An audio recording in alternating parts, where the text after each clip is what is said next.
everybody, welcome to At America TV. My name is Aninda, one of the guides here in At America. It's real nice to see you all again. We hope you're all doing well and staying safe at home. For those of you who are new here, At America is the U.S. Embassy's American Center, and our mission is to provide a space for young Indonesians to learn more about the United States. On this event, we'll be having the hidden benefits of global migration, new job opportunities, and economic growth. But before we begin, how about we have a little trivia? The question for today is: when was the Global Migration Film Festival launched? Is it A in 2013, B 2014, C 2015, or D 2016? Start typing in your answer on our social media because in the end of the event, we'll do a live shout out for those of you who can guess the answer correctly. Other than that, don't forget to take a selfie and tag Ad America's Instagram account. And also, on this event, the translation feature has been activated, so you can choose the language you would like to hear, English or Indonesian. To activate it, you can look at the bottom right of your Zoom panel and click on the globe. Well, it's time for you to grab your popcorn because our screening is about to start. The first movie is Dreamhood.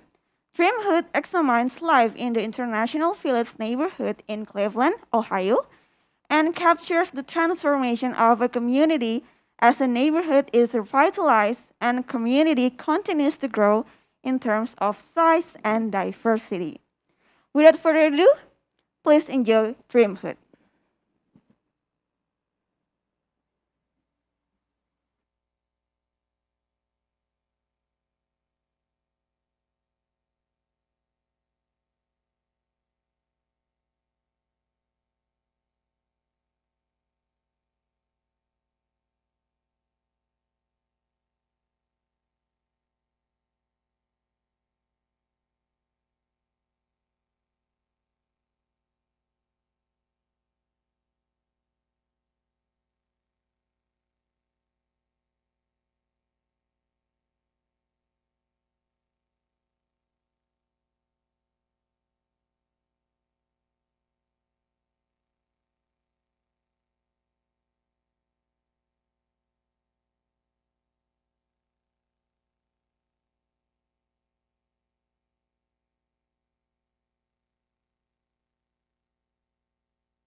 of IOM.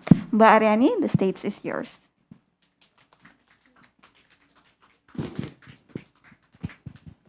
Thank you for the short introduction. Now, I would like to welcome you again for those of you who join us online or live at America. This is our second and also, unfortunately, last discussion session as part of the Global Migration Film Festival. Now, we just saw really interesting movies. It talks about, again, the challenges, the opportunities of the global migration. And as what we're going to discuss today, the topic is about job opportunities and economic growth. And for that, we already have three wonderful panelists with us. One of them actually live with me today, so I'm just going to call her first, Ibu Rini Amijono. She's a lecturer at University of Indonesia. Bu Rini, would you please join us in the stage? Thank you. And we also have with us, joining us online through Zoom, we have the filmmaker of Dreamhood, Chidam Slankard. And we also have Sigit Pradityo, who's also a filmmaker. Are they joining? Okay. Hi, Chidam. How are you? Can you hear my voice clear? Good now. Yes, I can hear you very well. Great. Hi, everybody. Hi. Thank you for joining us. I know it's really early in where you are right now, right? What time is it now there? It's something like 4:26 a.m. Wow. But yeah, I just would like to say thank you so very much for including Dreamhood as part of this program. It's my pleasure and honor to share it with your audience. And yeah, I'm looking forward to the discussion. Thank you. Let me just quickly check if we have Sigit with us already. Hi. Hi, Sigit. How are you? Good. Good. Thank you. And thank you for joining. I know it's really, in Jakarta now, we actually, like outside, it's raining really hard. So, again, I would like to say again, thank you, Burini, for joining us today live. So, okay, so before, I was just going to quickly go through what we're going to have to discuss tonight. But if that's okay, I would like to start with Chidam, if that's okay with Burini and Sigit. Okay. Yeah. So, Chidam, we all here enjoyed your film. It's really interesting, yeah, to see this like international village, and you see all these different people from different background living in the one city, and just we know like how migrants bring their vibrance and wherever they are, yeah. So how I know this probably questions that you've heard a lot, but how did you create this film, and why did you choose film?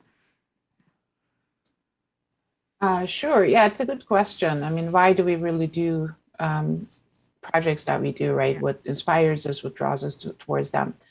And of course, as you said, it's always a complicated answer. But I think a good place to start is the concept of home and what home means to someone. Typically, home is where we live, where we're from, where we were born, where we have a sense of identity and belonging. What happens when we redefine what home means, when we decide to move from one place to another? So that question, redefining home and what home means, has been in the core of most of my work that I have produced in the past 10 years or so. I think part of it comes from my personal experience. I am an immigrant to the United States. I'm originally from Turkey. And my family, they're refugee families. So my mom was born in a refugee camp many years ago. So I grew up with stories of displacement and this idea of, redefining one's home and one's identity. So I was drawn to that. Am I answering? Is this too long of an answer? I'm not sure. We're having a really, I would say, just a human conversation. So we have the time in the world, and I'll let you know if it's about time to for another participant to answer a question. But this is really interesting because you said like, you want to define or you want to, what home is, right? And you yourself is also a refugee. But do you live in the international village actually, or I no? do not. It's about, I would say, 5 miles from where I live. How do you came across about this the international village? I mean, I think I heard it in the news originally, and I looked into it. I found some connections, and of course, throughout making the film, I got to know a lot of the people that you see in the film, and some more people as well who didn't appear on the film. But yeah, it was. It's just like anything else, sort of cultural immersion when you live in a city. If you were interested in what's happening. So I think I read an article at some point and looked into it some more. Went there, reached out to some people who were part of the sort of leaders of the project, who connected me with more people, and that's how it came to be. And what interested me more is also that in the movie, there's like how these people actually come to find there's a new job opportunities, right? And there's also like people that even in the second movie as well, like we see like, oh, I couldn't get a job, and then so we found it really interesting how then people adapt, how migrants, how refugee immigrants, they all kind of like adapt to the situation, try to find the best way to make a living. So in your experience as a movie maker, a filmmaker as well, what is your story? Maybe you can share with us in terms of like finding your career path, bringing you to wherever you are at the moment. Perhaps you can share that with us. Yes, of course. Yeah, I've been a filmmaker for I don't know, more than 20 years now. It came about when I was at university. I took a few film classes. I was interested in it. Then I came to the United States as an exchange student and started studying film production. And I was really, and I love doing that, so I wanted to do that for a living. Then I pursued further education. I did my master's in film production in the US at Ohio University. And then the rest, of course, that once you have dedicated that amount of time and effort into mastering this craft, choosing it as as a profession, I just stayed on that path. I'm also a film professor, so I define myself as an educator and a storyteller. So that is my path. That's really interesting. So it's about also like finding opportunities, right? And then trying how sort of like your skills fit the needs of whatever, to find the best career that you can make out of it, right? So talking about like opportunities, skills. Now we also have Burini here. So Sigit, I'll go to you after this. But Burini as a lecturer, right? And we know now we see. Sorry, in the movie we saw how like people then trying to be creative, finding the skills that they can actually use to find, to find jobs, right? But then now we also have. We all know that we have the AI, technology innovation, and so on. And in the workforce, it may eliminate some position, right? But to some extent, it creates new jobs as well.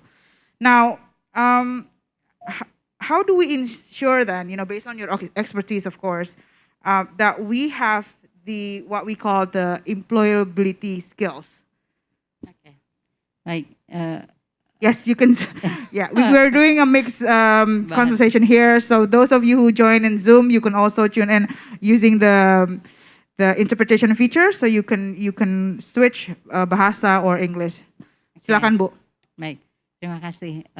Bicara mengenai tadi ada teknologi artificial intelligence, kemudian ada pekerjaan-pekerjaan yang sebagian hilang gitu ya.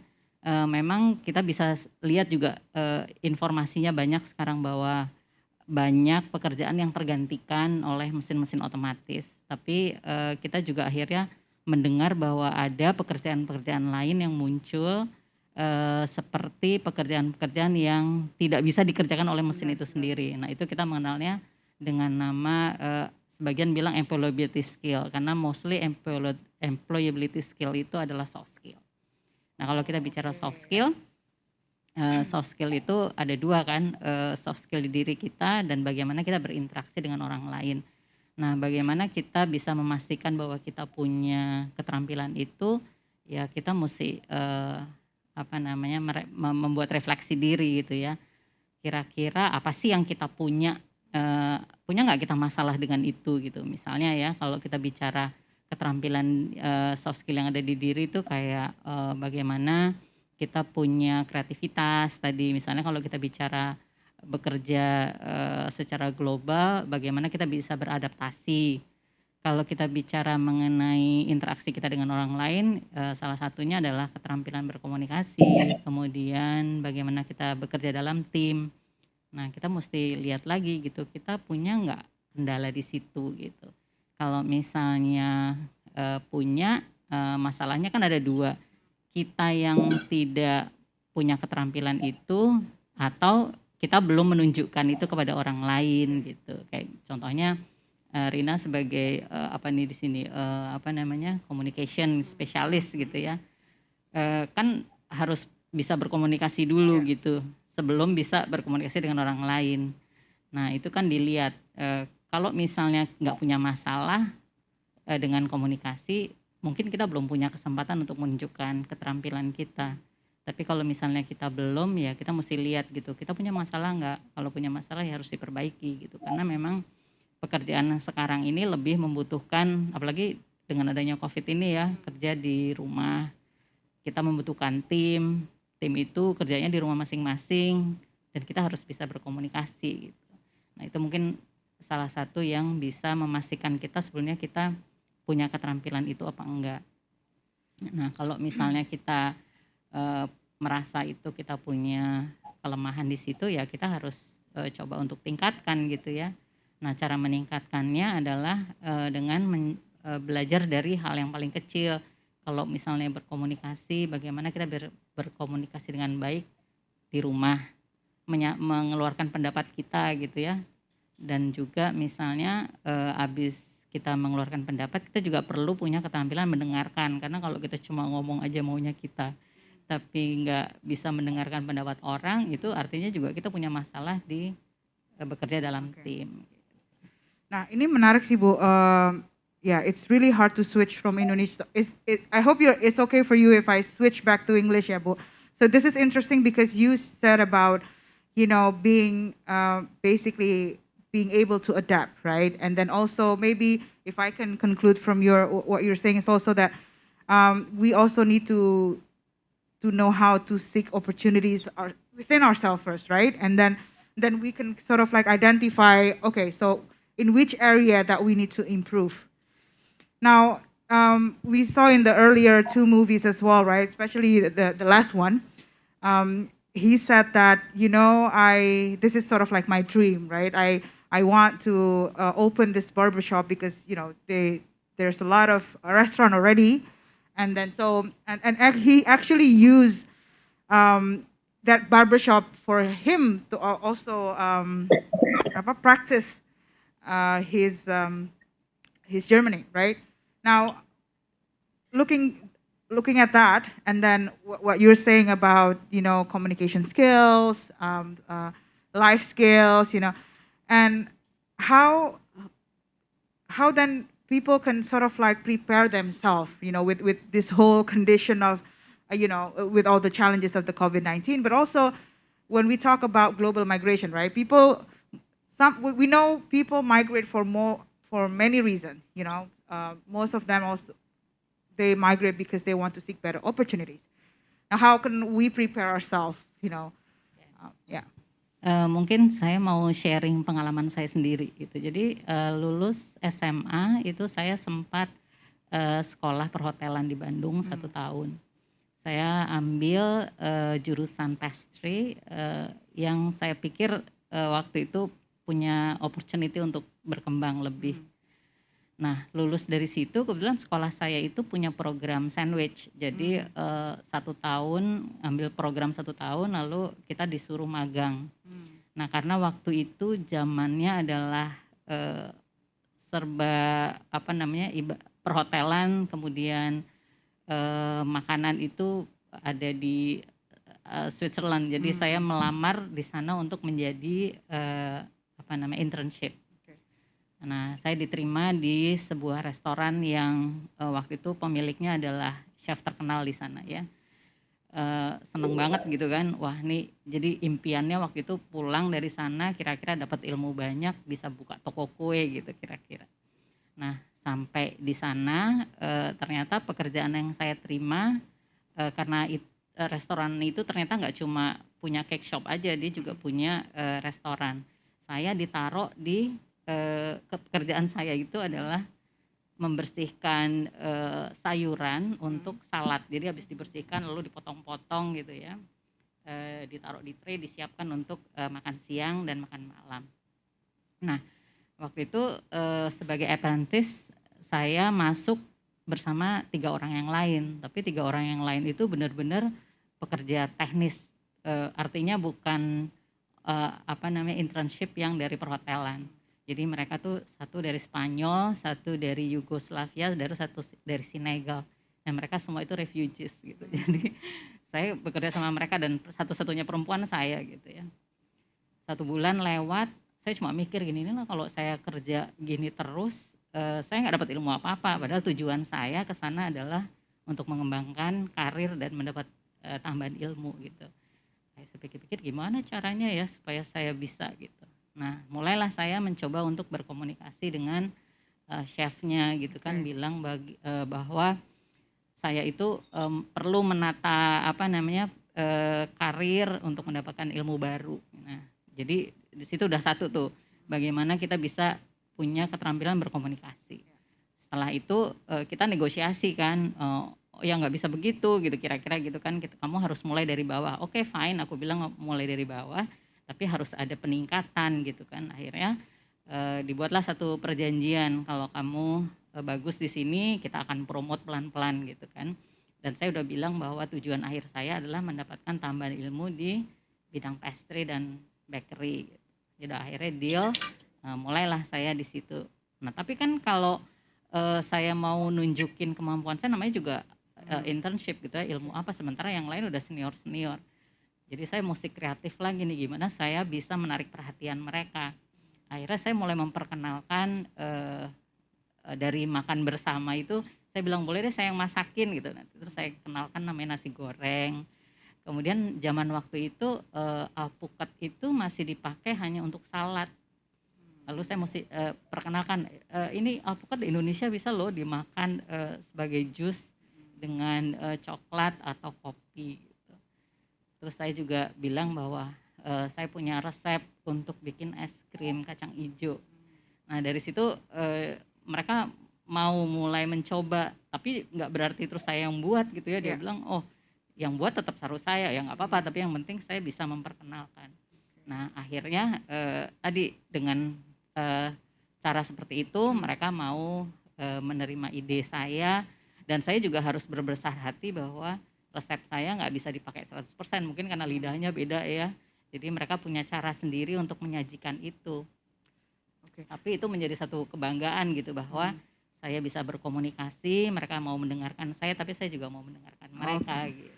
So the key is on top of communication, being creative also one of the key, yeah. So just trying to, even with all the technology that we have, the advanced technology with the AI, as a human being, communication, being creative, that's also something that could also create opportunities, at least for us, to enter the workforce, right? Well, okay. Now going to Mas Sigit. So Mas Sigit, I know, just like Chidam, right? You are also a filmmaker, and you finished both your bachelor degree and master degree in the U.S. Now you came back to Indonesia and you make films. And how does that working out for you? Maybe you can share us your experience What is the difference between, you went to school in the US. I know that you created films that is actually Yeah, it's distributed by the movie that I made in Indonesia. yeah. Uh, Distributed in America. The name of distribution is Trauma Entertainment. Okay. Who owned by Lloyd Kaufman, who is the some of Hollywood director like the director from Suicide Squad, James Gunn, like the South Park director is from Totoro. Okay. It's come from Trauma Entertainment, and then thanks for the lockdown of the pandemic. Oh, so you're actually, it's an opportunity for you, yeah, the lockdown, yeah, opening a new opportunity for you. because the Okay. lockdown, they in America try to explore for maybe more than more time for explore the foreigners. So yeah, I think I fortunate enough. So because of the internet, or I got contact from Lloyd Kaufman and the owner of Roma Entertainment, and then I got contact from acting school in Los Angeles named LA Pack. Okay. The name is Tom Waters, and then we have a project to make a Bigfoot movie in Indonesia named Perpetuate the Beast, and you can see the beast, and then my name is already at that, and we on the project on making a collaboration between American and Indonesian. Yeah, that just Oh, that's, and so yeah. are you saying that actually your movie it's marketed well in the US instead of your own country? I mean, in Indonesia, yeah? Yeah. Okay. It's the same because the thing is, if you have that identity of you can mix the Indonesian culture with American culture, who what really when I was there, and I tried to explore what is the best thing to Indonesian can like the movie or the Americans. Actually, some of the Indonesian movie in the past is very legendary in America. Name Mystic Baru in tahu Bali, saya. Yeah. and then Lady Terminator, and Okay. then some of Barry Prima and Eva Arnas and Susana is very cult in America. So Wow. That is I quite decided shocking, to actually, but it's, migrate I mean, that in a kind good of way, movie. shocking in a good way. Okay. Yes, continue, Mas Sigit, sorry. Yeah. So I decided to make that kind of movie in Indonesia, and then distribute it in America, and then I fortunate enough it works. Because And is it yeah. okay for you, because you're not located in the US, right? You're actually distributing all your films from Indonesia to the States, correct? Right? Yeah, Oh. I'm not I'm in Indonesia right now, but we have a collaboration with like distributors like in America, so Yeah. something like that. That's interesting. So what about you, Cheatham? Because how do you distribute your films? I mean, is it just like locally in the U.S. or like right now? Because we're actually screening your film in Indonesia. But is there any other countries where your film being screened? Yes. All the documentaries that I've made about refugee stories have found a great audience online through the film festivals. They've been shown in something like 20 countries. We've shown in Asia, many European countries. We were in a traveling festival in Africa, so the film made it to several different film festivals through that. the distribution model for the projects that I do is usually, first of all, we have a film festival presence, so that the film travels to a number of places and finds a diverse audience. And then after that, it might be available for streaming. So Dreamhood is actually available for streaming through this platform called Academic Video Online. So this is typically accessible through university libraries, and we've done pretty well there.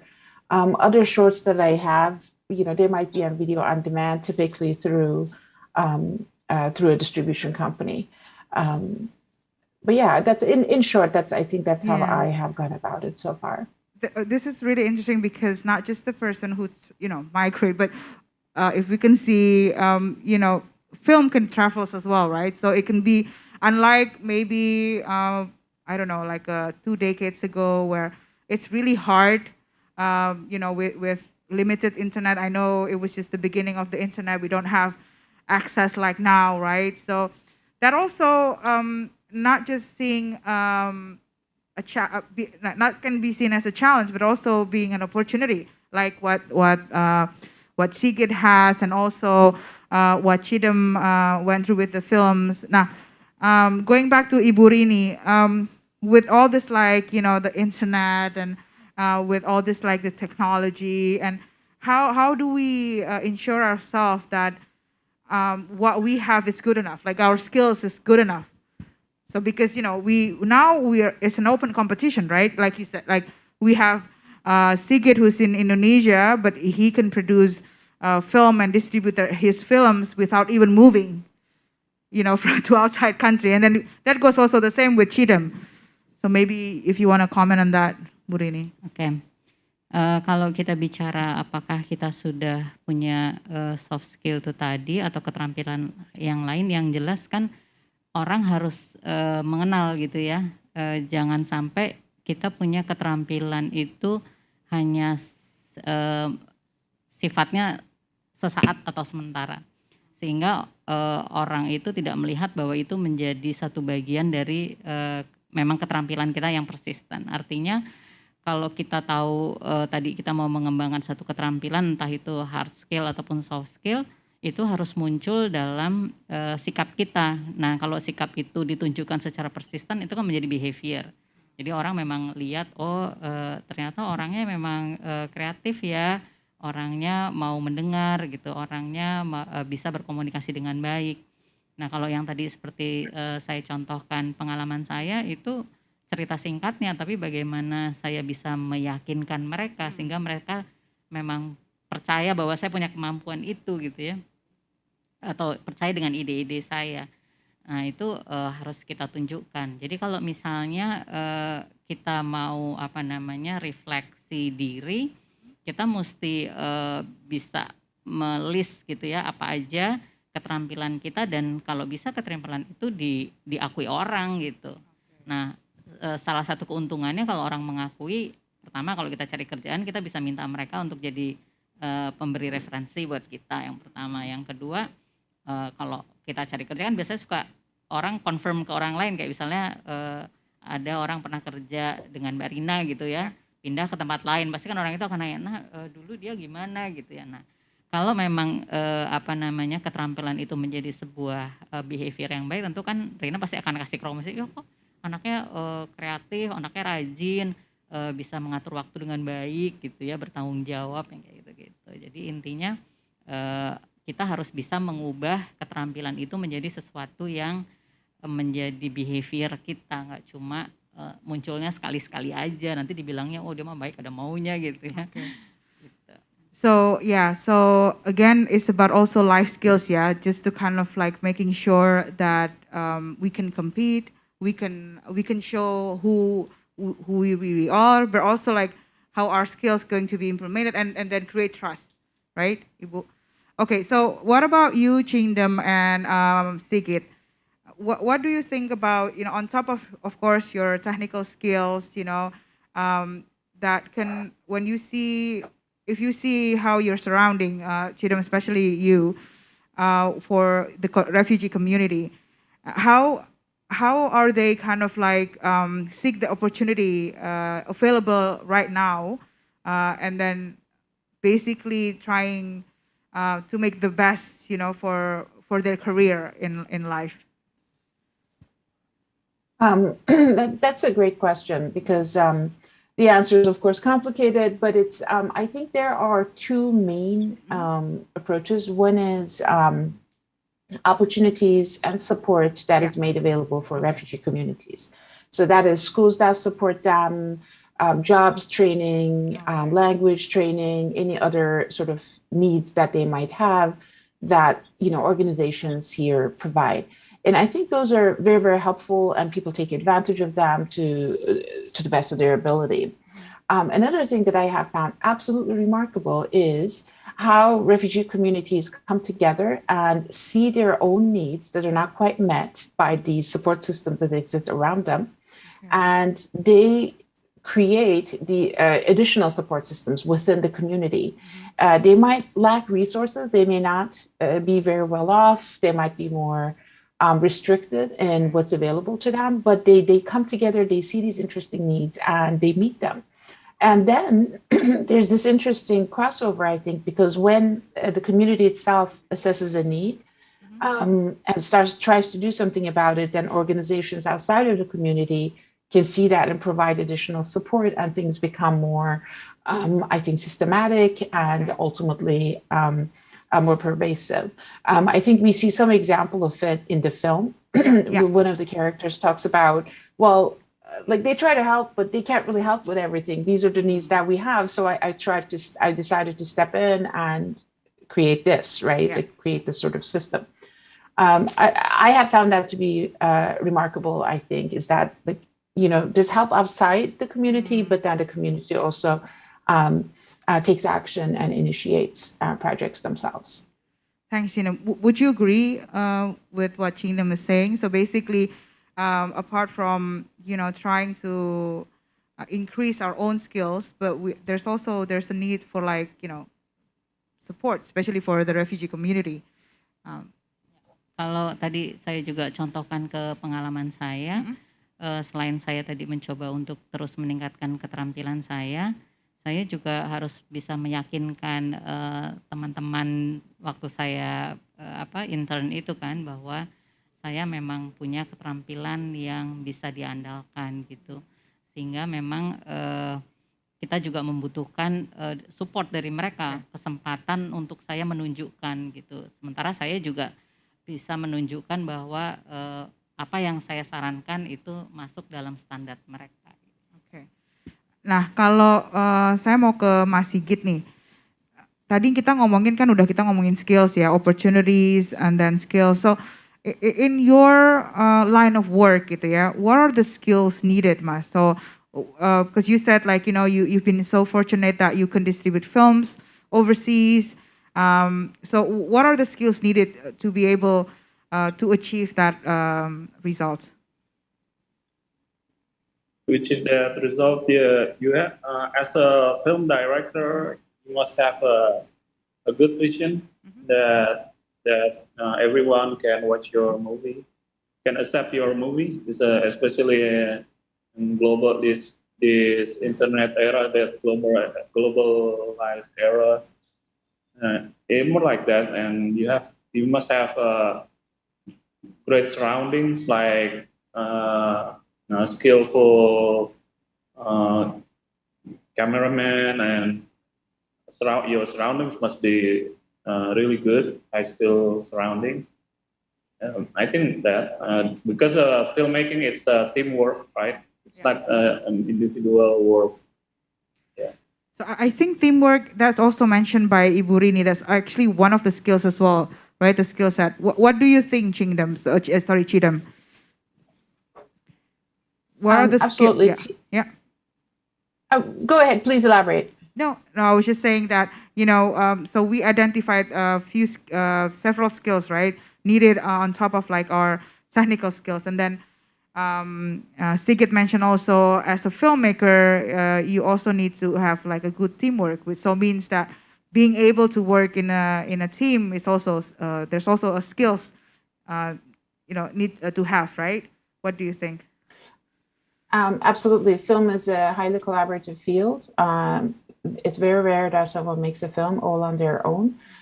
So one's connections in the profession and what kind of team that they have around them that they can connect with is absolutely essential for success. I will also add, I think one of the skills, I'm an educator, I teach film students every day. One of the things that's most important, I think, is perseverance. So this idea that, it won't be easy. Every minute is not going to be easy. In fact, it might be very, very challenging. But to complete any project, that sort of perseverance to continue on, to keep believing in what it is that you are trying to do, but not an empty belief. You have to see the challenges and try to solve them. If there are issues, you have to actually try to make them better. But this belief that you can complete it and you can make a difference, you can, tell the story that you have set out to tell. That sort of perseverance, I think, is very, very important. And grit is another word in English I think people use for that. Can you stick with it? Can you overcome challenges? Are you able to not give up and keep going?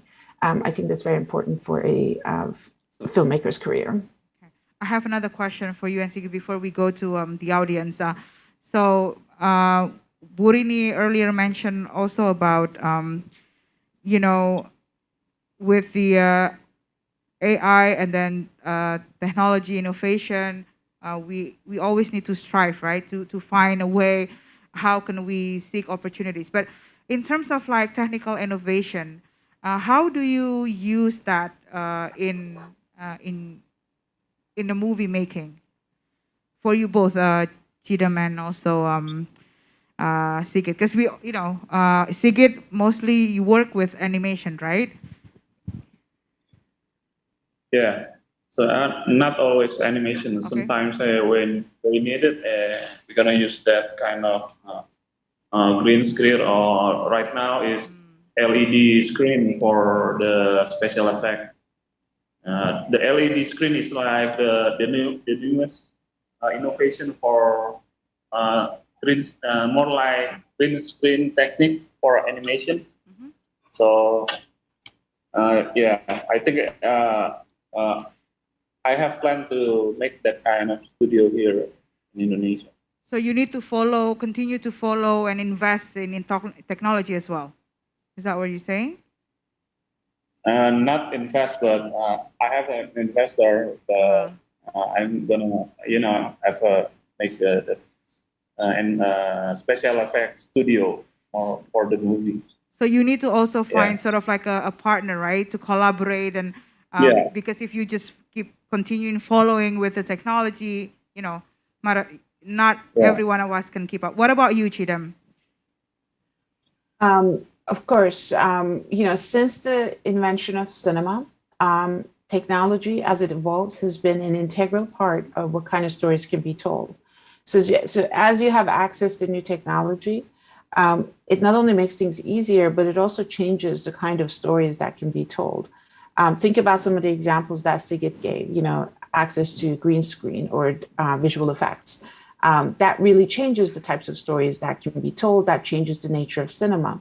But if you go back, you can really think about, at some point, all films were silent, right? Then sound came. At some point, all films were black and white. Then color came. And now, of course, visual effects and virtual productions, those are changing the types of films that are made and changing, creating avenues for new possibilities for cinema. In my specific work, I have started working with more immersive technologies like spherical video or 360 video, which lends itself very well to documentary production. So I completed one project with that technique using a 360 system, and I'm working on a second one like that now.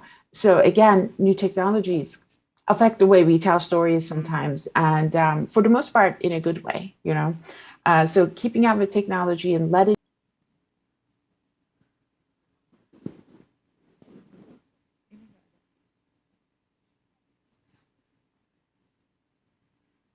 So while we're waiting for the technical support to get questions from the audience, I'd like to invite all audience joining online through Zoom, Facebook, Twitter, or Instagram. You can ask question in the comments box, and then it will relate to us, to me. So while we're waiting, maybe I can go back to Ibu Rini again. So Ibu Rini, there's so many career out there, right? There's so many, we can see from the film, you know, a painter is a career, right? It's a job. It's something that requires skills too. There's, like you said, there's a pastry, and even in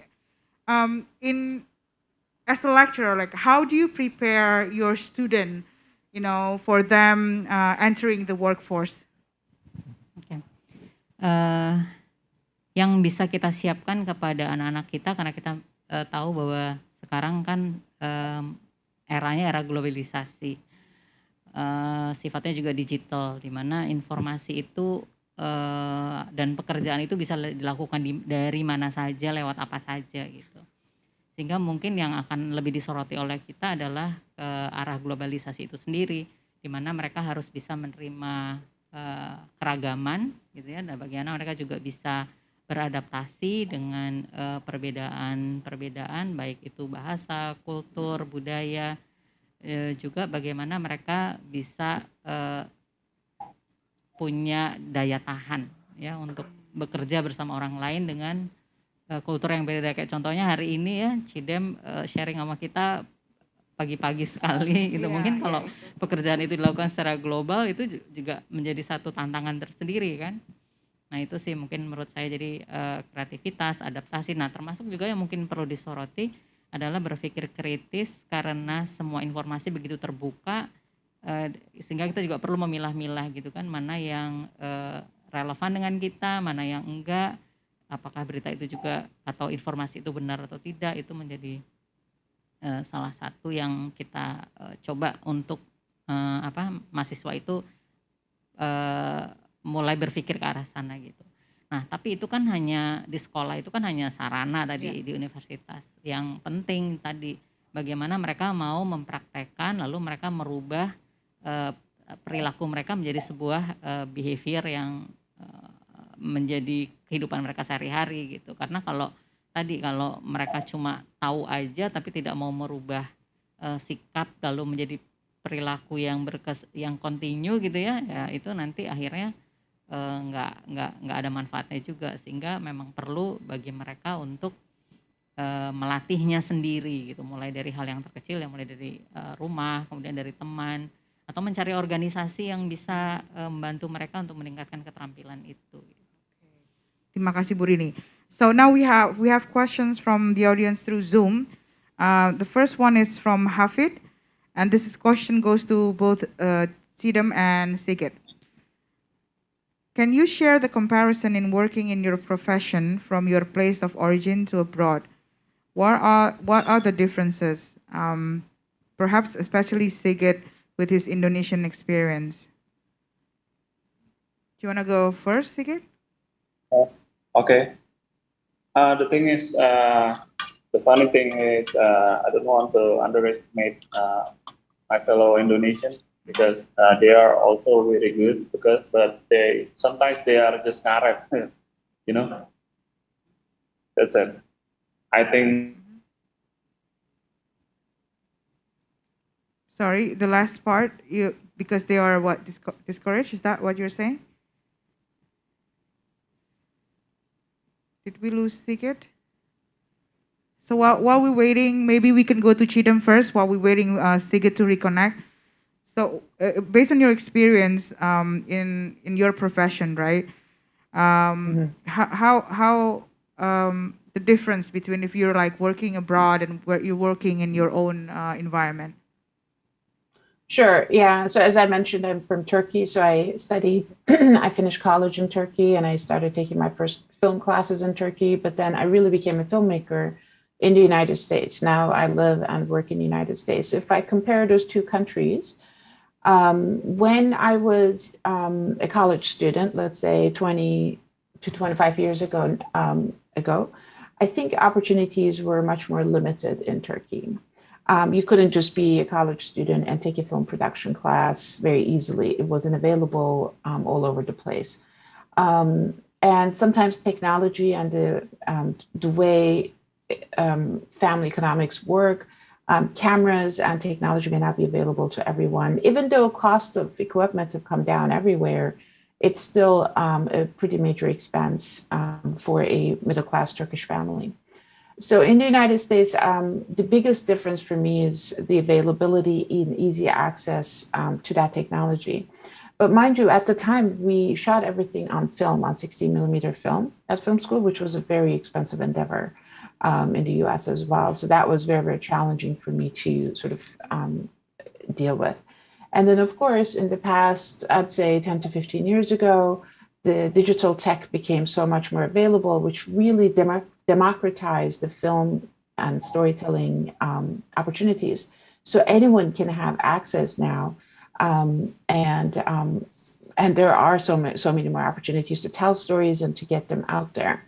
That, of course, comes with a challenge in and of itself, because if everybody is telling a story, then there are so many stories. How do you know which stories are the ones that are worth your attention? How do you make sure that your story essentially stands out from that ocean full of stories? But ultimately, I think the differences between Turkey and the United States, it evened out in the past 20 years. When I first started out, I think opportunities were more limited in Turkey. Now I think it is more diverse there as well. And people can, if you have an interest in cinematic storytelling, I think it's possible to find a way to make that happen. Thank you, Chidam. Do we have Sigit back? Hey, Okay. Yeah, Hi. Sigit, you were disconnected, and I think you were saying about most of our Indonesian fellows were discouraged, if I'm not mistaken. Yeah, I think it's a little bit ngaret when they, ngaret what it's not on time when they Ngaret, okay. meeting or want to have a film shoot, something like that. If in America is or Japanese, because I also work with Japanese and Chinese, and they always on time. I think the difference is that, but the skill is almost the same. They all so good. So it's more on the work ethics, yeah? Yeah, the work ethic and the appreciation about art is different in America. Indonesia, because in Indonesia is too many, great art. So people like so many exotic things, beautiful things for our history, for art. But it just become a very biasa. But if you show something from our history or our art to foreigners, they must be really love our. So they're more foreigner-minded. Are you saying that, or? Yeah, they more appreciate things like art, like film. I think. Okay. The difference is right. And there's another question from Lucas. This is for Mas Sigit. Boleh share Mas pengalaman bedanya? Tadi udah ya, yang pengalaman bedanya bikin film di Indonesia dan di luar negeri. Nah, kalau dari segi kru dan administrasinya bagaimana?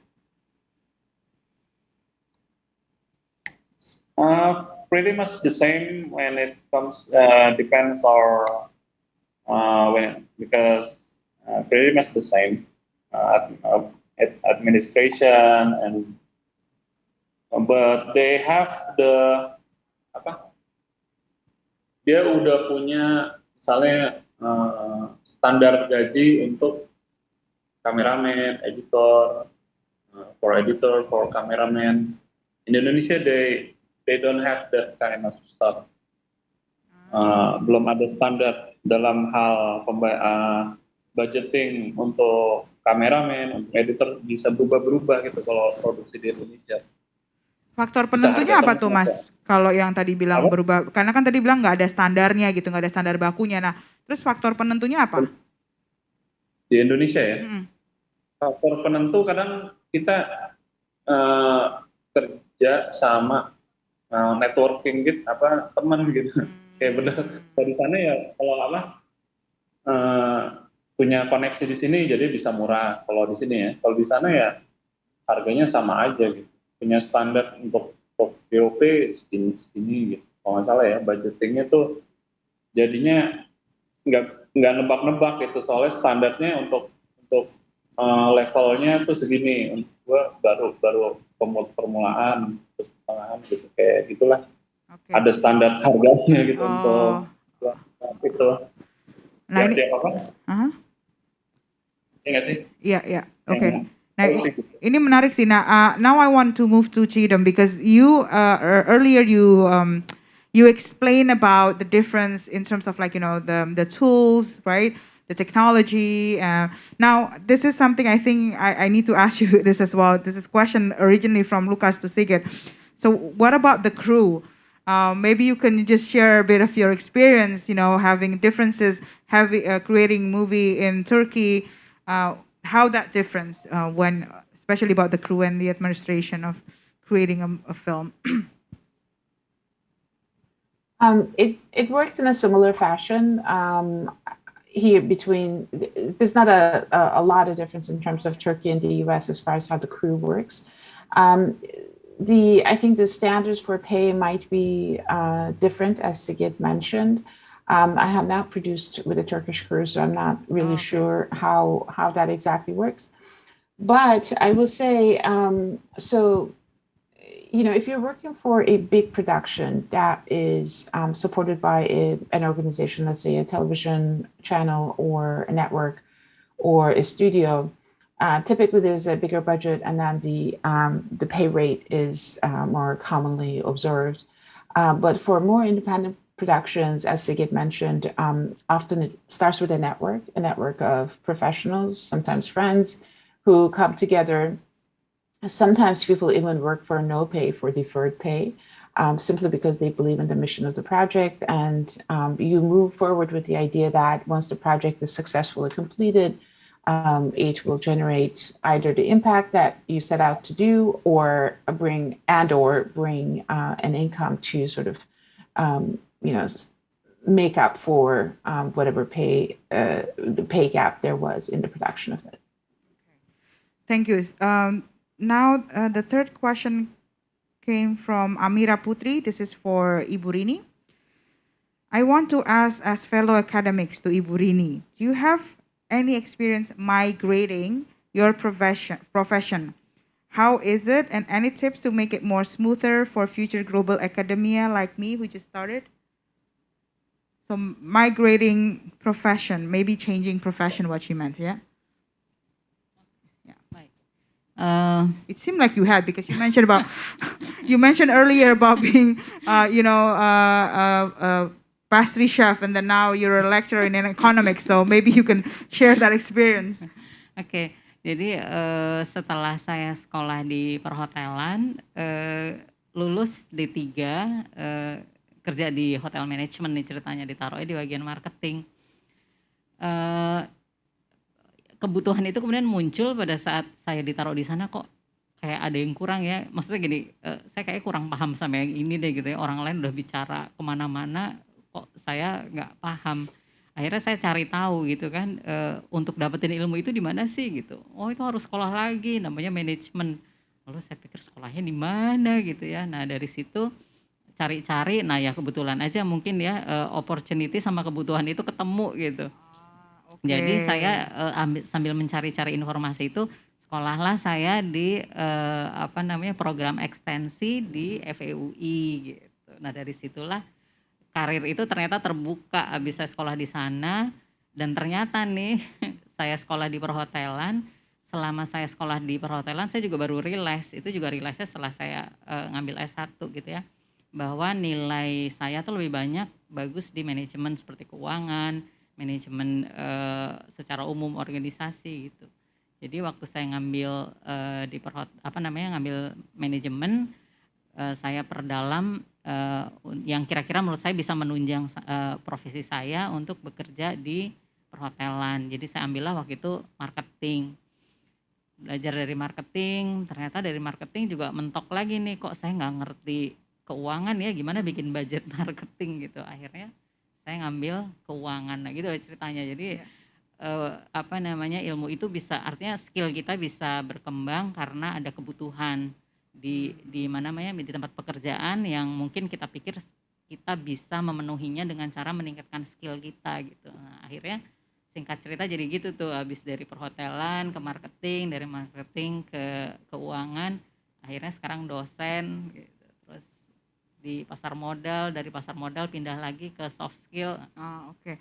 Nah itu nih berarti Amira nih nanya nih Bu, jadi tipsnya untuk itu bikin apa ya, lebih gampang gitu ya. Kalau kita mau, apakah kemudian kita sebenarnya nggak apa-apa kalau kita tidak punya ide nih di muda itu kan kadang kita suka berubah-berubah ya. Saya pengen jadi penyanyi misalnya, terus nanti berubah lagi saya pengen jadi arsitek gitu. Nah, apakah hal seperti itu tuh sebenarnya dikembangkan aja atau memang dari usia muda tuh kita udah harus tahu apa yang kita mau sih gitu? Ya itu tadi contohnya kan, saya cita-cita awalnya kan di perhotelan. Tapi tadi mungkin caranya ini ya Amira ya, bisa lihat dari selama kita bekerja itu ada opportunity apa. Nah dari opportunity itu kita kan bisa ngukur gitu ya, kita misalnya tertarik ya, ada kesempatan gitu kan. Nah kalau tadi seperti saya misalnya merasa, tapi kesempatan itu ada tapi saya nggak punya keterampilan ini, apa yang harus saya kembangkan. Nah mungkin dari situ kan nanti tadi mematchkan antara opportunity dengan apa yang kita punya. Kalau kita merasa kita punya kemampuan di sana ya kita perkuat skill kita ke sana gitu. Jadi artinya sebisa mungkin kita mulai melis gitu keterampilan kita apa sih yang bisa kita kembangkan. Nah, opportunity di luar tuh apa gitu. Apalagi kan dengan kondisi seperti ini kan banyak pekerjaan-pekerjaan yang belum pernah ada, yang kita juga tahu akhirnya mungkin lulusannya apa, sekolahnya apa gitu ya. Nah opportunity itulah yang kita manfaatkan dengan menyeimbangkan keterampilan yang kita punya gitu. Dan kalau kita bisa kembangkan, kita bisa meet, ya mungkin akhirnya jalan ceritanya bisa jauh berbeda dengan apa namanya, cita-cita gitu ya. Tapi itu salah satu yang bisa kita manfaatkan gitu. Nah tadi Bu berbicara tentang tadi ada kita melihat kesempatan, kemudian bagaimana itu kemudian ada kebutuhan gitu ya. Tadi Ibu juga menyebutkan kebutuhan dalam diri kita gitu. Jadi itu gimana tuh Bu? Apakah kita juga melihat what we need but we don't see what others, maksudnya demand di luar gitu, atau kita juga harus menyesuaikan dengan demand? Karena tadi Ibu bilang ada beberapa pekerjaan-pekerjaan tuh sebenarnya pekerjaan baru-baru juga gitu kan ya. Sementara kita nggak tahu nih, tadinya mungkin kita belajar ekonomi tapi kok yang banyak dicari misalnya lebih ke sisi kreatif, misalnya fotografi atau apa gitu. Nah kemudian bagaimana tuh Bu? Kan kebutuhannya itu berbeda, tapi yang kita butuhkan sebenarnya bukan itu gitu. Itu gimana tuh Bu? Sekali lagi kan jatuhnya ke passion kita ya. Kalau misalnya kita nggak punya passion ya jangan dipaksain gitu. Contohnya tadi yang saya cerita, waktu saya di marketing itu di kantor saya ada kebutuhan untuk menjadi seorang financial analyst. Nah waktu itu saya cuma lihat gitu kan, sebetulnya awalnya sih yang men-trigger cuma kok gajinya oke juga ya gitu kan. Terus kayak kesempatannya itu saya bisa. Tapi untuk tahu saya ke sana, sebetulnya pertanyaan pertama di saya kan, saya mau tetap dengan cita-cita saya yang lama atau mau coba ini gitu. Nah itu mungkin di situ kita juga bisa mempertimbangkan untung rugi atau opportunity-nya apa buat kita. Nah kebetulan sih saya waktu itu mikirnya cuma kenapa nggak dicoba aja gitu ya, siapa tahu gitu. Nah ternyata siapa tahu itu yang membawa kita. Nah mungkin nanti juga contohnya sama, kalau Amira lihat ada satu kesempatan, ya tinggal dipertimbangkan mau stick dengan yang lama atau yang baru. Nah itu kan pasti dilihat untung ruginya lah kira-kira gitu ya. Kalau saya ke sana kira-kira kesempatannya apa gitu. Nah itu sih yang mendorong orang untuk bisa tadi, selain harus ada passion, karena kalau nggak ada passion pasti nggak akan jadi juga gitu. Oke, ini kita nggak kerasa juga ya ngobrol udah agak sedikit lama, udah hampir ke penghujung. Tapi dari tadi memang kita membahas tentang lebih ke tadi ya, job opportunities gitu, kemudian career growth lah gitu. Nah, what about economic growth Bu? How in your opinion gitu ya, how then migrants gitu kan contribute to economic growth? This is if Chidam also wants to reply or Sigit, you're welcome. But I'll start with Ibu Rini. Yeah. Baik, nah kebetulan terakhir ini saya bekerja sama dengan Kemenaker untuk mempersiapkan tenaga buruh migran yang akan bekerja di luar negeri. Nah itu kalau kita kaitkan dengan economic growth, ya secara umum kita bisa bilang mereka adalah devisa untuk negara gitu ya. Tapi saya mau fokusnya untuk economic growth buat diri mereka sendiri. Okay. Nah, kalau misalnya buruh migran ini ataupun kita lah, nggak usah sampai buruh migran ya, kita misalnya mau meningkatkan ekonomi kita seperti apa gitu ya. Nah, ya kita harus bisa memanfaatkan peluang itu tadi. Mungkin awalnya tadi kita misalnya bekerja, bagaimana itu bisa menjadi sesuatu yang produktif buat kita gitu. Jangan sampai kita misalnya baru dapat gaji pertama habis untuk nggak bersisa gitu kira-kira ya, karena itu untuk diinvestasi kembali ke kita. Investasi itu macam-macam, nggak hanya misalnya dalam bentuk tabungan atau investasi di katakanlah misalnya di saham atau di apa, tapi juga investasi untuk edukasi kita sendiri gitu, dan itu akan meningkatkan skill kita dan akhirnya juga akan meningkatkan pendapatan kita gitu. Kita sering dengar juga kan banyak buruh migran yang sukses ya dari kerja dari luar, uangnya itu kemudian dipakai untuk dia bikin usaha gitu ya, atau dia meningkatkan keterampilan sehingga yang tadinya cuma buruh migran sekarang bisa menjadi pekerjaannya berbeda gitu dengan status yang lebih tinggi gitu ya. Nah itu yang mungkin menjadi bagian dari economic growth yang menurut saya ya lebih penting untuk disoroti adalah bagaimana itu impact ekonominya buat diri sendiri. Gitu. Jadi sebenarnya kalau if we're talking about economic growth, it's not for the country, the origin country or even recipient country, but also within ourselves, yeah, for ourselves. What about you, Chidam or Sigit? You wanna comment on that? Yes, I think the original question was, refugees and migration and how that affects economies, right? So I've studied this a lot in the United States simply through the communities whose stories I told through my films. And refugee communities, they bring a very strong work ethic typically to the United States. And they are the largest group to start independent businesses in the United States. So they come with a very strong entrepreneurial spirit, and often they pursue those entrepreneurial efforts and projects, and they succeed. Another thing that I can tell is that, when a refugee family first comes to the U.S., they might need a lot of support, financial aid, other types of aid to make the family, to have the family be safe and healthy. But the second generation is often miles ahead of their parents. So they receive education, they build professional careers for themselves.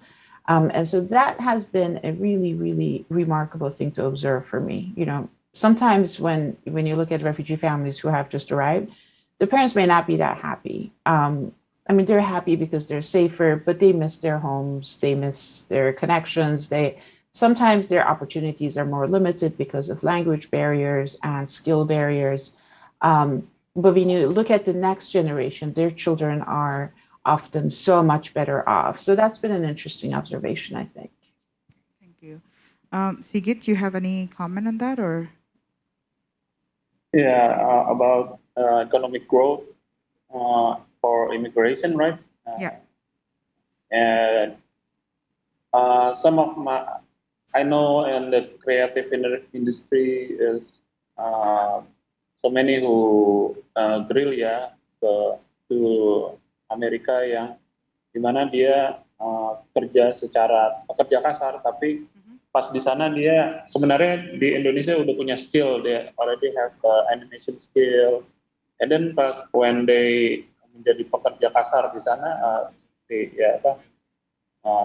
supir atau apa gitu, tapi dia networking, nah akhirnya dia sukses sebagai animator di sana gitu. Yang aku sering dengar ya, entah itu animator, entah itu filmmaker, kerja kreatif. Tapi di sana kesananya mereka membawakan dia jadi pekerja kasar dulu gitu. Yang aku pernah ada beberapa temen yang memang di sana gitu. Dan itu emang meningkatkan ekonominya dia tentunya. Dia di sana gitu, upgrade, dan secara networking juga semakin baik untuk ekonomi dia dan keluarganya. So, yang aku lihat sih seperti itu pas di sana. Thank you. I would like to have another, just a round of a question for audience here. Another opportunity if any of you would like to ask questions. We have quite an audience this afternoon, but I think everyone is enjoying the conversation that we had. Hopefully that's the case. Okay, so just sort of like a final, I guess, final questions. This goes to all of you.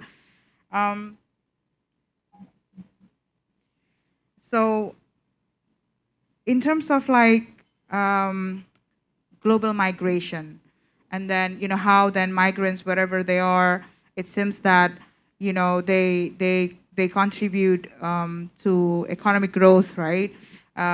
Maybe for themselves, for their families, for the country of origin, for the country where they're working. Now, is there any message that you would like to say to all the migrants, especially tomorrow is the International Migrants Day? So I would like to ask our three panelists, any message for all the migrants around the world, especially those who are watching us at the moment. Maybe I can start with Chidam. I know it's really early there, Chidam, and I really do appreciate your time. Yeah, please, Chidam. Oh, it's my pleasure to be here. Thank you for including me. And my message to migrants, I'll start with something very sincere. As I have met many refugee families in the past, they have helped me grow. I am truly appreciative of their resilience, of their optimism. Sometimes I'll talk to someone, a migrant, a refugee, who is really in a much more challenging situation than I am, economically, professionally, family situation, if you consider those things. But when you talk to them, they will be very grateful for what they do have, simply because often they have experienced trauma and they have not forgotten the challenges that they have experienced, and they don't take anything for granted. I think that that's been life-changing for me, to be in communication with people who bring that type of personality, that type of character to where I am. But beyond that, message to migrants is like all over globally. I think what I can say is that I appreciate that we are not so divided. I appreciate that they bring a diversity of perspectives, cultures, languages, cuisine. I love that when you go to any city now, you can have all different kinds of food, or you can shop for different things. And so I love they have made our lives more interesting, more compelling. This is in addition to, of course, much more obvious things like economic growth, things that we have already discussed. So I appreciate how the world is much better connected because of migration. Thank you, Chidam. Bu Rini, mungkin untuk semua pekerja migran Indonesia, terutama ya, karena besok juga Hari Migran Internasional. Oke, baik. Ini mau mengutip sedikit dari sisi ekonomi, karena kalau kita juga bisa bilang hidup itu adalah pilihan, ya. Yes. Mungkin cita-cita kita apa gitu, tapi pilihan yang ada di depan kita mungkin terbatas. Nah, kita kalau teman-teman punya opportunity dan punya kesempatan, manfaatkan sebaik mungkin gitu. Nah, manfaatnya tadi saya harapkan bisa lebih ditujukan untuk pengembangan diri. Nah, pengembangan diri itu enggak untuk diri sendiri juga, misalnya untuk teman-teman migran yang sudah berkeluarga ya mungkin untuk kesejahteraan anak-anaknya bisa mendapatkan pendidikan yang lebih baik gitu. Tapi intinya kalau sudah dapat kesempatan dan nggak semua orang punya kesempatan itu, jadi manfaatkan kesempatan itu sebaik mungkin untuk meningkatkan ekonomi diri ataupun keluarga. Jadi tetap semangat. Tadi komit kalau udah menempuh jalan itu nggak ada pilihan ya itu yang harus diteruskan gitu. Kalau enggak artinya kan nyerah. Tadi Cida bilang resilient ya, kalau kita emang mau maju ya kesempatan yang ada manfaatkan semaksimal mungkin. Terima kasih Bu Rini. Untuk Mas Sigit mungkin ada pesan buat semua migran, khususnya pekerja migran Indonesia, terutama karena besok adalah Hari Migran Internasional. Ya. The same thing with Bu Rini, kita kesempatan itu nggak datang manfaatkan kesempatan itu sebaik mungkin. Selain itu always represent our country, entah itu makanan, kuliner, entah itu art, atau apapun itu kekayaan alam kita harus kesana justru jangan sosok gaya Amerika, bajunya jadi kayak orang Amerika, ngomongnya kayak orang kulit orang Amerika, tapi tetap represent logat kita, logat Indonesia kayak gimana kalau ngomong Inggris, atau itu mesti bangga dengan itu gitu. Menurut aku sih itu represent Indonesia, karena bagaimanapun juga kita siapapun kita represent Indonesia gitu. Untuk Amerika, itu yang ngebuat orang Amerika mungkin bakal penasaran untuk migran juga ke Indonesia gitu, atau ke Amerika atau negara lain, aku gitu. Thank you Sigit, thank you Cidem, thank you Ibu Rini. I also would like to thank you to all our audience here at America and all those who join us online, Facebook, Twitter, Zoom, Instagram. And don't forget, there's a link that we'll share with you. If you would like to, if you can just fill the feedback form. And for those who are lucky, we're going to send out merchandise of GMFF 2021. Thank you, and happy International Migrants Day.